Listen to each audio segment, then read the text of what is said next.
ನಮಸ್ತೆ ಸ್ನೇಹಿತರೆ. ವಾರಾಹಿ ಸಹಸ್ರನಾಮ ಸ್ತೋತ್ರಂ. ದೇವ್ಯುವಾಚ ಶ್ರೀಕಂಠಕರುಣಾ ಸಿಂಧೋ ದೀನಬಂಧೋ ಜಗತ್ಪತೆ ಭೂತಿಭೂಷಿತ ಸರ್ವಾಂಗ ಪರಾತ್ಪರತರ ಪ್ರಭೋ ಕೃತಾಂಜಲಿಪುಟಭೂತ್ವ ಪೃಚ್ಛಮೇಕ್ಯಂ ದಯಾನಿಧೇ ಆದ್ಯಾಯ ಚಿತ್ಸ್ವರೂಪಾಯ ನಿರ್ವಿಕಾರ ನಿರಂಜನ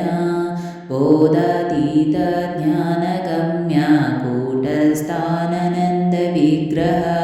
अग्राह्यतीन्द्रिय शुद्ध निरीह स्वभावासिक गुणातीत निष्प्रपञ्चाय वाग्ननसगोचर प्रकृति जर्गदुत्पस्थिति संहारकारिणी रक्षार्थं जगतो देवकार्यार्थं वासुरद्विषां नाशय दत्ते सा देहं तत्तत्कार्येकसाधकं तत्र बोधरणार्थाय यज्ञविस्तारहेतवे विद्युत्केश हिरण्याक्ष बालकादिवधाय च आविर्बभूवय शक्तिघोरभूधाररूपिणी वाराहि विकटाकार दानवासुरनाशिनी सद्यसिद्धिकरी देवी घोराद्घोरतार शिव तस्य सहस्रनामाख्यं स्तोत्रं मे समुदीरय कृपालेशोऽस्ति मही चेदागम्यं मे यदि वा भवेत् अनुग्रहाय यद्यहं स्यां तदा वद दयनिधे ईश्वर उवाच साधु साधु वरारोहे धन्या बहुमतासि मे शुश्रूषया समुत्पन्ना भक्तिः श्रद्धनिधत्तव सहस्रनामवार्याय सर्वसिद्धिविधायि च तवच्चेन प्रवक्ष्यामि प्रिये कस्य वदाम्यहं किन्तु गोप्यं प्रहत्तेन संरक्षं प्राणतोऽपि च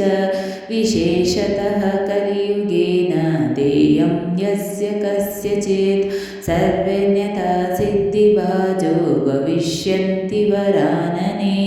ॐ अस्य श्रीवाराहि सहस्रनामस्तोत्रस्य महादेव ऋषिः अनुष्टुप् छन्दः वाराहि देवता हैं बीजं क्रों शक्तिः ॐ कीलकं मम सर्वार्थसिद्ध्यर्थे जपे विनियोगः ॐ वाराहि वामनी वामबगलवासवी वसुः वैदेहि वीरसूर्बाल वरदा विष्णुवल्लभा वन्दिता वसुधा वश्य व्याधास्य वञ्चिनी बला वसुन्धर वीतिहोत्र वीतरागविहायसि सर्वगणिप्रिय काम्य कमला काञ्चनी रमा धूर्मकपालिनी वाम कुरुकुल्लकलावती याम्याग्नेयीधरा धन्या धर्मिणी ध्यानिनी ध्रुव धृतिलक्ष्मीर्जय तुष्टिः शक्तिमेधा तपस्विनी वेदजय कृतिः कान्तिः स्वाहा शान्तिर्धमरतिः लज्जामतिः स्मृतिर्नर्ध तन्त्रगौरी शिव स्वदा चण्डी दुर्गभय भीमा पाशापामभयानका भूदारभयः भीरुभैरवी बङ्करभटी गुगुर्ह घोषणा घोरघोषिणी गोणसंयुत घना घना गर्गरा च गोणयुक्त गणाशिनी पूर्वाग्नेयी यातु याम्या वायायुत्तरवारुणी ऐशान्युद्ध्वदस्थितच्च पुष्टदक्षग्रभामगा हुन्नविब्रह्मरन्ध्रक स्वर्गपातालभूमिगा हैं श्रीं ह्रीं क्लीं तीर्थगति व्यय ऋग्यज्जुः सामरूपा च पराप्रोतिन्युदुम्बर गदासि शक्तिचापेषु शूलचक्रष्टिधारिणी जरति युवति बाला चतुरङ्गबलोत्कट सत्यक्षरनिधिन्नेत्री धात्री पौत्री परापटुः क्षेत्रज्ञकम्पिनी ज्येष्ठ दुरादर्श दुरन्धर मालिनी मानिनी माता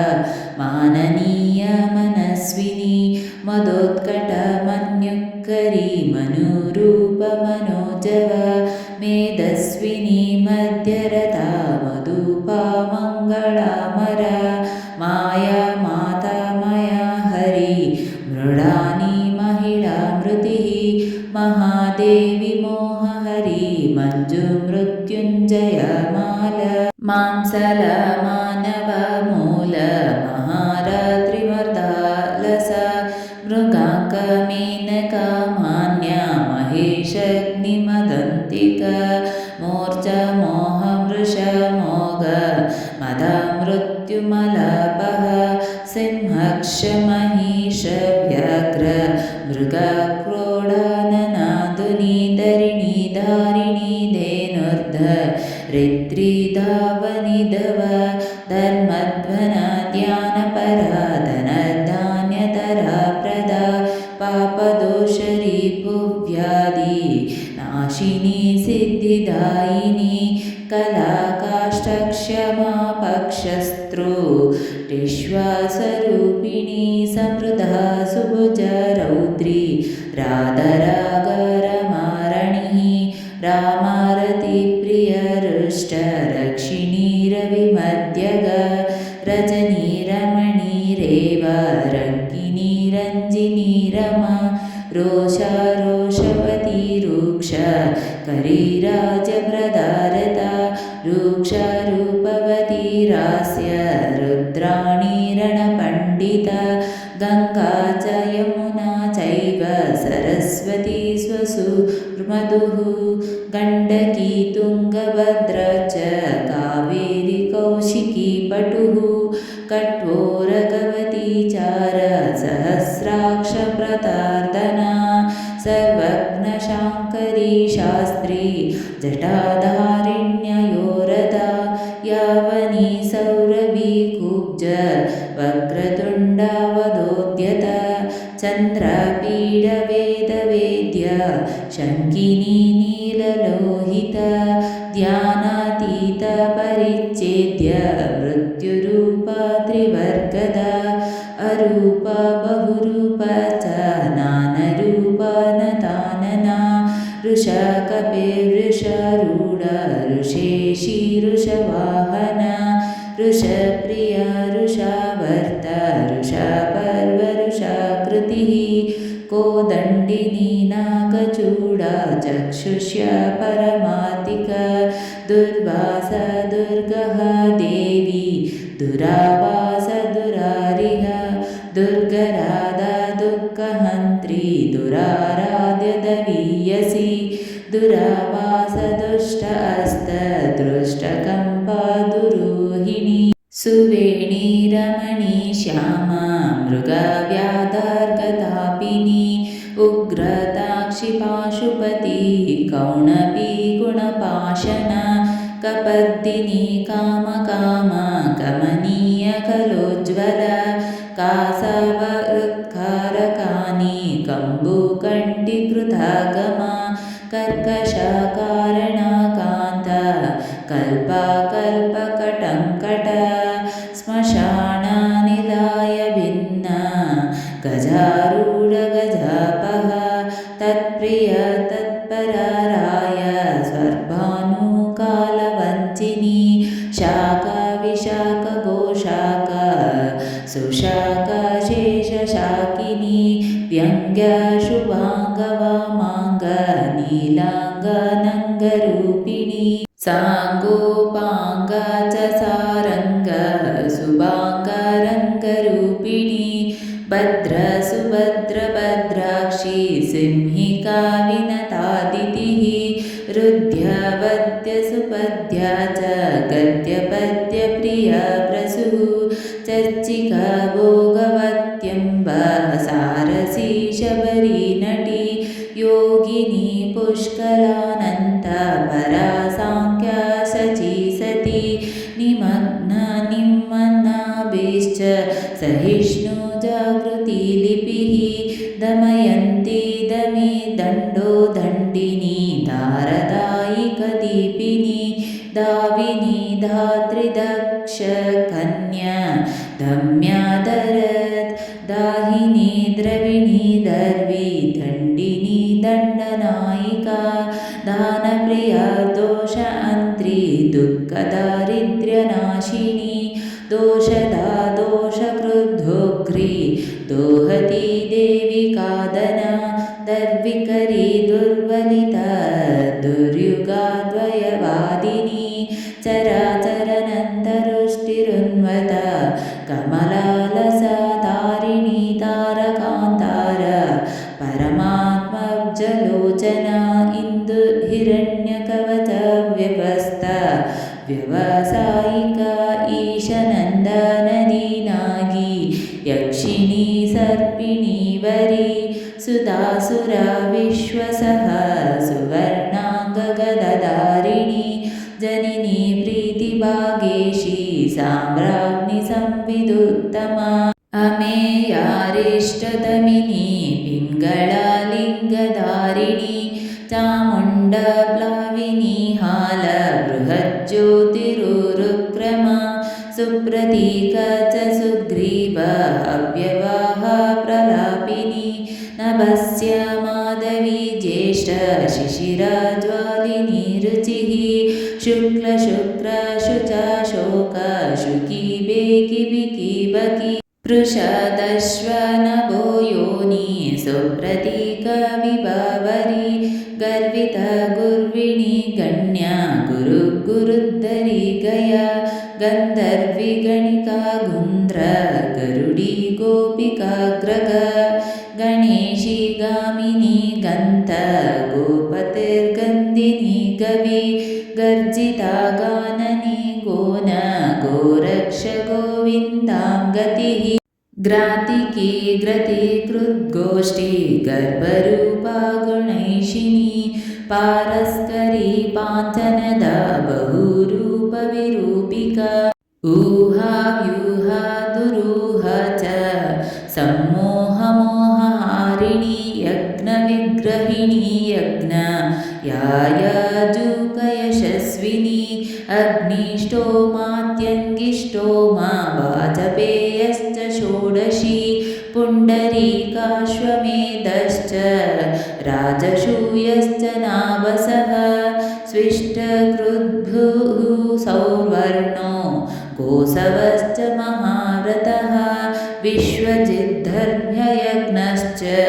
प्राजपत्याशिलायवः अश्वक्रान्ता रथाक्रान्ता विष्णुक्रान्ता विभावसुः सूर्यक्रान्ता गजक्रान्ता बलिभिन्नागयज्ञकः सावित्री चार्तसावित्री सर्वतो भद्रवारुणा आदित्यमय गोदोह गवामय मृगमय सर्पमय कालपिञ्जः कौण्डिन्योपनागहलः अग्निविद्धदशहासो पाञ्चुः सोमविदोहनः अश्वप्रतिग्रहो बर्हिरथोऽभ्युदय रुद्धिरा सर्वस्वदक्षिणो दीक्ष सोमाख्यसमिधाहयः कटायनश्च गोदोह स्वाहकारसनुनपा दण्डपुरुषमेधश्च शैनो वज्र ईशुर्यमः अङ्गिरकङ्कवेरुण्डा चान्द्रायणपारायण ज्योतिष्ठो महागुदो दर्शो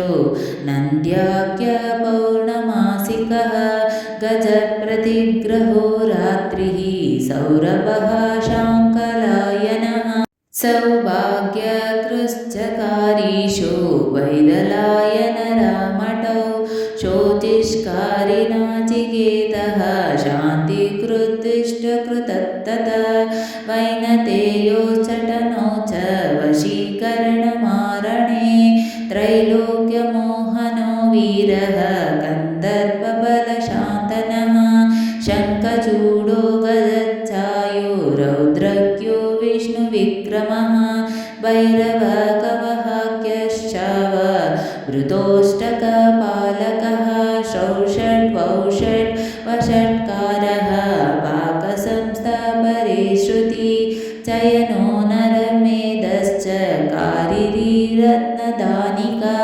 सौत्रामणि च वारुन्द बाहस्पत्यो बलङ्गमः प्रच्चेतः सर्वसत्रश्च गजमेधः करम्बकः अविः संस्थसोमसंस्थ पाकसंस्थगरुत्मतिः सत्यसूर्यश्च मसहस्रुहोलुकलमेक्षणी चपलो मन्तनी मेडी उपः प्रावर्ष्यकुञ्चिका रश्मिरंशुश्च दोभश्च वारुणोदः पवीकुत आप्तो यामो द्रोणकलशो मैत्रावरुण आश्विनः पात्नीवतश्च मन्तिश्च हारियोजन एव च प्रतिप्रस्थानशुक्रौ च सामिदेनी समिस्तमा ओतद्वर्युस्ततोद्भक्तनेतद्वश्च च योत्रिक आग्निद्रोचवकाष्ठवक्र वस्तुप्रकृतर्दकः सुब्रह्मण्यो ब्राह्मण्यश्च मैत्रावरुणवारणो प्रस्तुतः प्रतिप्रस्तात् यजमानो ध्रुवन्त्रिक आमीक्षवृषधाज्यं च अव्यं कव्यं च रूपयः जुहुद्रवो बभ्रुद्रब्रह्मत्रहितेऽत्र तरस्विनी पुरोडाशः पशुकर्ष प्रोक्षणी ब्रह्मयज्ञिनी अग्निजिह्वदर्भरोमा ब्रह्मशीषा महोदरी अमृता प्राशिका नारायणी नग्नदिगम्बरा ओङ्कारिणी चतुर्वेदरूपा श्रुतिरनुलर्पणा अष्टादशभुजरम्ब सत्यगगनचारिणी भीमभक्त महाभक्त्य कीर्तिरा कृष्णपिङ्गळ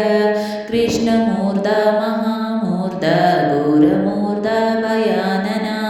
घोरानना घोरजिह्व घोरराव महाव्रता दीप्तास्य दीप्तनेत्र च चण्डप्रहरणा जटी सुरवी सौलवी वीची छायसन्ध्या च मांसला कृष्णा कृष्णाम्बरा कृष्णा शारङ्गिणी कृष्णवल्लभ त्रासिनी मोहिनी द्वेष्य मृत्युरूपा वयापवा भीषणा दानवेन्द्रग्नि कल्पकत्रक्षयङ्करी अभयपृथिवी साध्वी केशिनी व्याधिजन्मः अक्षोभ्याहालदिनी कन्या पवित्ररूपिणी शुभा कन्या देवी सुरादेवी भीमदेवी मदन्तिका शाकम्भरी महाश्वेता दूर्मा धूमेश्वरीश्वरी वीरभद्रा महाभद्रा महादेवी महासुरी श्मशानवासिनी दीप्ता चिति संस्थचितिप्रिया कपालहस्ता कट्वाङ्गी खड्गिनी शूलिनी हली कान्तारिणी महायोगी योगमार्गयुगग्रह धूर्मकेतुम्रास्य युयुर्गानं परिवर्तिनी अङ्गारिण्यकुशकर घण्टावर्णचक्रिणी वेताळि ब्रह्मवेताळि महावेताళिका तथा विद्याराजी महाराज्ञी महाराज्ञी महोदरी भूतं भव्यं भविष्यं च शाक्यं योगस्तपोदमः अध्यात्मा चादिदैवं चादिभूतांश एव च घण्टारवाविरूपाक्षी शिखिविसृज्य प्रिया खड्गशूलगदाहस्त महिषासुरमर्दिनी मातङ्गी मत्तमातङ्गी कौशिकी ब्रह्मवादिनी उग्रतेजा सिद्धसेना जृम्भिणी मोहिनी तथा जया च विजया चैव विनत्तकद्रुरेव च दात्री विधात्री विक्रान्त ध्वस्तमूर्छ च मूर्छनी दमनी धर्मिणी दम्या चेदिनी तापिनी तपी बन्दिनी बादिनी बन्ध बोधातितबुधप्रिया हरिणी हारिणी हन्त्री धरिणी दारिणी धरा विसादिनी सादिनी च सन्ध्या सङ्कोपनी प्रिया रेवती कालकर्णी च सिद्धिलक्ष्मीररुन्धती धर्मप्रिया धर्मरतिः धर्मिष्ठधर्मचारिणी वृष्टिः ख्यातिः सिनीवाली कुहुः ऋतुमती वृतिः त्वाश्रीवैरोचनी मैत्री नीरजा कैटभेश्वरी भ्रमणी ब्राह्मणी ब्राह्मा भ्रमरी भ्रामरी भ्रमा निष्ठला कलहनीता कौलाकारकळेबरा विद्युज्जिह्ववर्षिणी च हिरण्याक्षनिपातिनी जितकामकामृगय कोलकल्पाङ्गिनी कला प्रधानतारकतार इतात्मा इतभेदिनी दुरक्षरा परब्रह्मा महादान महाअव वारुणी व्यरुणी वाणी वीणा वेणि विहङ्गमा मोदप्रिया मोदकिनी प्लवनी प्लाविनी प्लुतिः अजरा लोहितालाक्ष प्रताप्ता विश्वभोजिनी मनोबुद्धिहरङ्कारः क्षेत्राग्नक्षेत्रपालिका चतुर्वेद चतुर्बार चतुरान्ता चरुप्रिया चर्विणी चोरिणी चारी शाङ्करी चर्मभैरवी निर्लेपा निष्ठपञ्चा च प्रशान्तनित्यविग्रह स्तव्य तव प्रिया व्याळ गुरुराश्रितवत्सल निष्कळङ्क निरालम्ब निर्द्वन्द्व निष्ठरिग्रह निर्गुण निर्माल नित्य निरीह निरगनव निरीन्द्रिय निराभास निर्मोह नीतिनायिका निरिन्दना निष्कळा च लीलाकार निरामया मुण्डविरूप विकृता पिङ्गळाक्षी गुणोत्तर पद्मगर्भ महागर्भ विश्वगर्भ विलक्षणा परमात्मा परेशानी परापार परन्तप संसारसेतुः क्रूराक्षी मोर्चमुक्तमनुप्रिय विस्मय दुर्जय दक्ष धनुहन्त्री दयालय परब्रह्मानन्दरूप सर्वसिद्धिविदायिनी ॐ एवमुड्ढमरातन्त्रान्मयोज्ञ योद्धत्यप्रकाशितं गोपनीयं प्रयत्तेन नाक्येयं यस्य कस्यचित् यदिच्छसि द्रुतं सिद्धिमैश्वर्यचिरजीवताम् आरोग्यं नृपसामानं दाननस्य तु कीर्तयेत् नामां सहस्रं वाराय मया ते समुदीरितं यः पठे शृणुयाद्वापि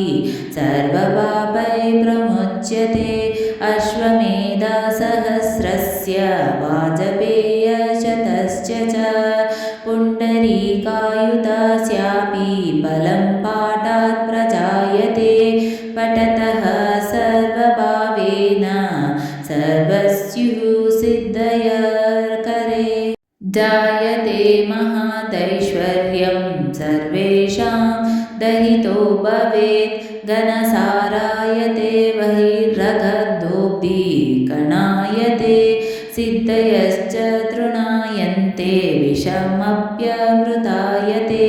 आरायन्ते महासर्पः सिंहः क्रीडमृगायते दासायन्ते महीपाल जगन्मित्रायते किलं तस्मानामं सहस्रेण स्तुतः स जगदम्बिक प्रयश्चत्यखिलान् कामान् देहान्ते परमां गतिम् इति हुड्डमरतन्त्रे श्री आदिवाराहि सहस्रनाम स्तोत्रं ಸಂಪೂರ್ಣಂ. ಸ್ನೇಹಿತರೆ, ಈ ವಿಡಿಯೋ ಇಷ್ಟವಾದಲ್ಲಿ ಲೈಕ್, ಶೇರ್ ಆ್ಯಂಡ್ ಕಾಮೆಂಟ್ ಮಾಡಿ. ಮುಂದಿನ ವಿಡಿಯೋಸ್ಗಳಿಗಾಗಿ ಚಾನಲ್ ಅನ್ನು ಸಬ್ಸ್ಕ್ರೈಬ್ ಮಾಡಿ. ಧನ್ಯವಾದಗಳು.